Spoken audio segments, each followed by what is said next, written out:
മുഖ്യമന്ത്രി ബി.ജെ.പി. പ്രഭാരി പ്രകാശ് ജാവ്ദേക്കറുമായി രഹസ്യ ചർച്ച നടത്തിയതിന് പിന്നിലെ അജണ്ട വ്യക്തമാക്കണമെന്ന് ഷാഫി പറമ്പിൽ. LDF കൺവീനറും മുഖ്യമന്ത്രിയും ജാവ്ദേക്കറുമായി നടത്തിയ ചർച്ചകൾ മറച്ചുവെക്കാനാണ് തന്റെ മേൽ വർഗീയ ചാപ്പകുത്തി CPIM പ്രചരണം നടത്തുന്നത്. പരസ്പര ധാരണയ്ക്കും ഡീലിംഗ്സിനും വേണ്ടിയായിരുന്നു കൂടിക്കാഴ്ചയെന്നും ഷാഫി പറഞ്ഞു.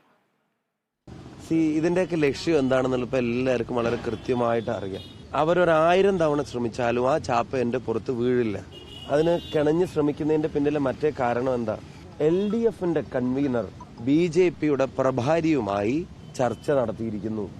ആ വിശദാംശങ്ങൾ പുറത്തു വന്നപ്പോൾ കേരളത്തിന്റെ മുഖ്യമന്ത്രി പറയാണ് ഞാനും കണ്ടിട്ടുണ്ടായിരുന്നു എന്ന് വെച്ചാൽ പ്ലാൻ ചെയ്ത് രഹസ്യമായി കാണാമെന്ന് രണ്ട് കക്ഷികളും തമ്മിൽ അംഗീകരിച്ച് കണ്ട കൂടിക്കാഴ്ചയാ.